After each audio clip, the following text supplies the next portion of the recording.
Voy a hablar de Japón en la Segunda Guerra Mundial, que es mi tema, mi tesis doctoral iba sobre ese momento y lugar, dice David del Castillo. Mira, vamos directo a eso. Vamos directo a eso.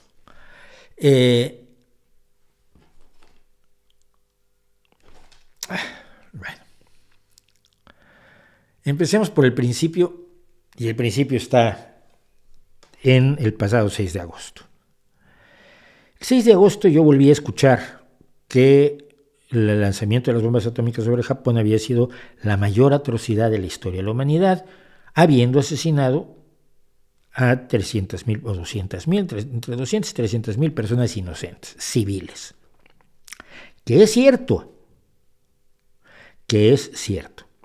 Hace tiempo hice yo un video bastante extenso sobre qué habrías hecho tú ante la situación que se planteaba en julio de 1945 en la guerra en el Teatro del Pacífico. Es decir, en mayo se había rendido Alemania, bastante tiempo antes se había rendido Italia, y del eje quedaba el ejército imperial de Hirohito, conducido fundamentalmente por el general Toyo, y que mantenía la decisión de seguir peleando la guerra, aunque ya era claro que la habían perdido. Hitler desde el 44 sabía que había perdido la guerra y siguió insistiendo en pelearla hasta el día de su cumpleaños, que le encargó la defensa de Berlín a niños. Y hay una película donde se ve a Hitler encargándole la defensa de Berlín a niños de 12 años. Que es aterrador. ¿Defender qué? Si estaban totalmente perdidos. Ya, pero la gente no se rinde siempre cuando está perdida. No hay esa inteligencia. Y en Japón había una cosa muy clara, y es que Japón no se iba a rendir con facilidad. Cuando alguien dijo, por cierto, respecto a la bomba atómica, que no hay civiles en Japón, que no se podían considerar bajas civiles, se refería a que el emperador había dictaminado que todos los hombres y mujeres mayores de 17 años eran soldados del ejército imperial. En ese momento, en julio del 45, ya eran todos soldados del ejército imperial. Y había un proyecto para responder a la invasión de los aliados, porque no era solo Estados Unidos, estaba Australia, estaba Nueva Zelanda, estaban canadienses, británicos, peleando. Había un proyecto japonés para causar tantas muertes a los invasores a costa de todas las vidas japonesas, no importaba de cuántas vidas japonesas se perdieran, que los horrorizaran tanto que los hicieran retirarse. Es decir, estaban dispuestos a sacrificar a millones de personas para aterrorizar a los aliados, porque ellos consideraban que los aliados lo que no tenían era fuerza moral, la fuerza moral que ellos tenían por el imperio. Por cierto, esta es una de las cosas de las que se enteran los que toman la decisión de lanzar la bomba atómica, que existe este programa, no me acuerdo ahora cómo se llamaba, de reacción o respuesta a la invasión de Japón, que sería la forma de terminar con la guerra, como se invadió Italia, como se invadió Alemania. Bueno, Japón no llevaba en guerra como Alemania desde 1939. Japón comenzó su guerra en 1931, cuando invadió y conquistó Manchuria, en el noreste de China, y estableció un imperio títere, precisamente el imperio manchuco. Luego el territorio chino de Jehol fue tomado en 1933 y en 1936 se creó otro estado títere en Mongolia Interior. En 1937 comenzó una brutal guerra entre China y Japón. Las ansias expansionistas japonesas no eran del gusto de los aliados estadounidenses, de los aliados del eje antinazi, o de los aliados que luchaban en contra del eje. Entonces, a partir de que empieza la guerra y que Japón ha firmado un tratado con Alemania e Italia para ser el eje, en 1940 Estados Unidos impuso sanciones a Japón, como prohibir la exportación de mineral de hierro y de acero, esperando que ello detuviera el avance imperialista de Japón hacia el interior de China y de Indochina, lo que ahora es Vietnam, Laos, Camboya. En julio de 1941 Estados Unidos impone un embargo comercial total a Japón y congela los activos de Japón en los bancos de Estados Unidos, Gran Bretaña, China y Holanda, o los Países Bajos. Todos estos países le imponen sanciones a Japón y Japón decide entonces atacar. Japón invadió primero la Indochina francesa, después de invadir la Indochina francesa, firmó el pacto tripartito con Alemania e Italia, y el 7 de diciembre de 1941 Japón ataca Pearl Harbor como reacción precisamente por las sanciones económicas, pero no solo ataca Pearl Harbor, que es lo que tenemos más presente por el cine. Ataca Filipinas, Guam, la isla de Wake, todas las posesiones de las Indias orientales neerlandesas, Tailandia, y las posesiones del Imperio Británico en Borneo, Malasia y Hong Kong. ¿Qué movía a Japón? El militarismo, el imperialismo, el nacionalismo, el racismo y las ansias expansionistas por establecer un gigantesco imperio. Todo se basaba en la devoción al emperador. Si no eras devoto al emperador, te podían apalear, desde apalearte hasta matarte, porque lo fundamental era ser leal al emperador, porque el emperador era Dios. Hirohito estaba considerado un verdadero Dios viviente. Bueno, ¿qué hizo Japón entre 1931 y 1945 hasta el 5 de agosto, antes de que se le arrojara la bomba atómica? Porque la imagen que ha querido vivir Japón, y la imagen que se nos ha dado como parte de la propaganda, es que los japoneses estaban haciendo origamis, todos, y de pronto Estados Unidos, que son los malvados, lanzó 2 bombas atómicas sobre ellos. ¡Oh, sorpresa! ¿Y por qué? Porque son muy malos. No, hay cuestiones que pasaron, y las explico en ese vídeo, no me voy a meter en ellas ahora. Pero vamos a ver qué hizo Japón del 31 al 45. Primero que nada, los prisioneros de guerra están protegidos por los tratados internacionales. Se supone que no puedes matar a los prisioneros de guerra. A Japón le dio exactamente igual.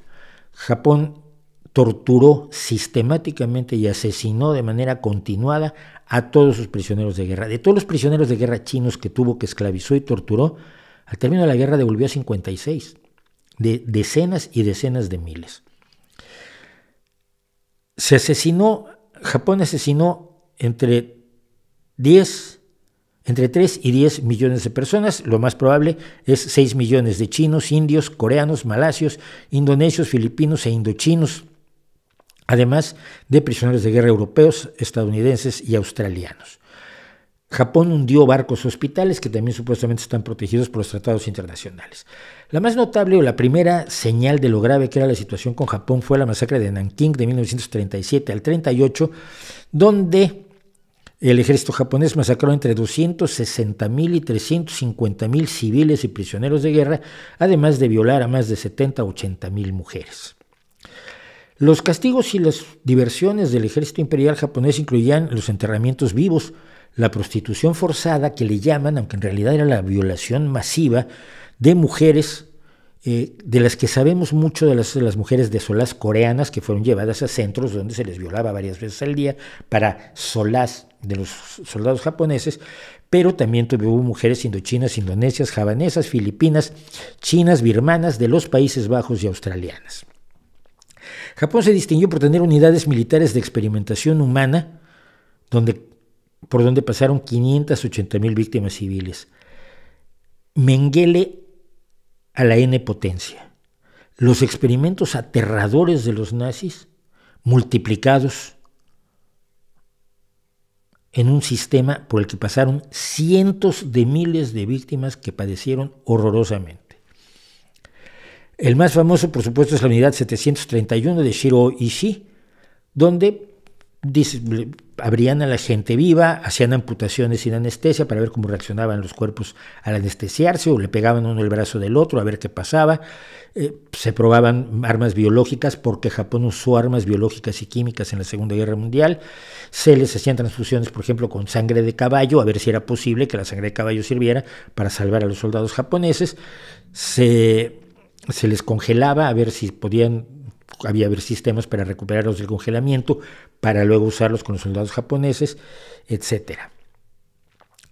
Japón provocó hambrunas como la de Vietnam en 1945, esclavizó a entre 4 y 10 millones de personas, robó patrimonio cultural de todos los países que atacó y que ocupó entre 1931 y 1945. Ese es el panorama del Japón al que o se invadía, con pérdidas de millones de vidas japonesas y aliadas, o se arrojaba la bomba atómica. En Potsdam, cuando se decide el fin de la guerra con el ultimátum que se le da a Japón por parte de las tres potencias principales, el Reino Unido, Estados Unidos y la Unión Soviética, Truman le avisa a Stalin que tienen un arma poderosísima y Stalin dice, pero ya lo sabía, tenía espías entre la gente que rodea a Oppenheimer en la película que ustedes pueden ver, por supuesto. Stalin sabía perfectamente lo que había, de hecho estaba ya empezando con su propio programa atómico. Se le da un ultimátum a Japón. Japón rechaza el ultimátum, se niega a rendirse y a partir del 1 de agosto se abre la ventana para arrojar la bomba atómica. Se arroja la primera el 6 de agosto y Japón se niega a rendirse. Calculan que Estados Unidos solo tiene una bomba atómica. El 9 de agosto se hace el segundo bombardeo en Nagasaki y se amenaza con nuevos bombardeos absolutamente falsos. Se estaba construyendo la tercera bomba, no tenía más bombas Estados Unidos. Japón decide rendirse, el emperador decide rendirse y el día que iba a anunciar la rendición de Japón, hubo un intento de golpe de Estado por parte de sectores del ejército japonés que no querían la rendición, que estaban dispuestos a que se lanzaran muchas más bombas atómicas sobre Japón, pero nunca perder el honor, nunca rendirse. Ese es el panorama. Yo no digo que nada de eso justifique el lanzamiento de bombas atómicas. No estoy diciendo eso. Estoy diciendo que tampoco justifica una invasión en la que morirían millones de civiles japoneses, como murieron miles de civiles alemanes en la invasión del Ejército Rojo, que además estuvo plagada de violaciones horrorosas de soldados soviéticos que se estaban vengando de las mujeres violadas por el ejército alemán, cual tampoco se justifica. Pero es que las guerras no son bonitas, por eso hay que luchar contra las guerras. Por eso hay que pedir que terminen las guerras, por eso hay que decirles a los invasores que regresen a sus casas y dejen en paz la tierra ajena. La guerra es horrenda. Mi pregunta siempre es, ¿usted qué habría hecho? Yo no sé qué habría hecho yo en el caso de enfrentar a este Japón que había cometido tales horrores y que prometía matarme a millones de mis soldados, por lo menos 1 millón de mis soldados, y sacrificar a millones, por lo menos 5 millones de sus propios civiles en una invasión. Si decidir invadir o lanzar las bombas atómicas o qué. Una de las cuestiones que sí varias personas han dicho en varias ocasiones es, arrojar la bomba atómica en un lugar despoblado como muestra de fuerza. Era una posibilidad. Sin embargo, si arrojar la bomba sobre Hiroshima no fue suficiente muestra de poder para que se rindiera Japón, tampoco lo habría sido en un descampado. Y esto lo habían calculado los estrategas. ¿Se equivocaron los estrategas? No lo sé. Hoy sabemos muchas cosas que no sabían ellos. Hoy estamos viviendo en paz, analizando las cosas con toda tranquilidad. Ellos estaban en medio de una guerra que querían terminar lo más pronto posible.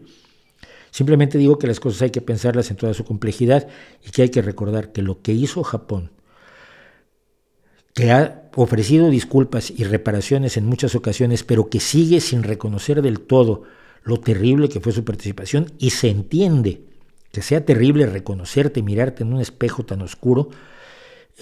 Lo que hizo Japón no se puede olvidar, del mismo modo en que no se pueden olvidar los horrores nazis, sin que nadie, por supuesto, piense atribuírselos a los alemanes de hoy en día, que tampoco es la idea.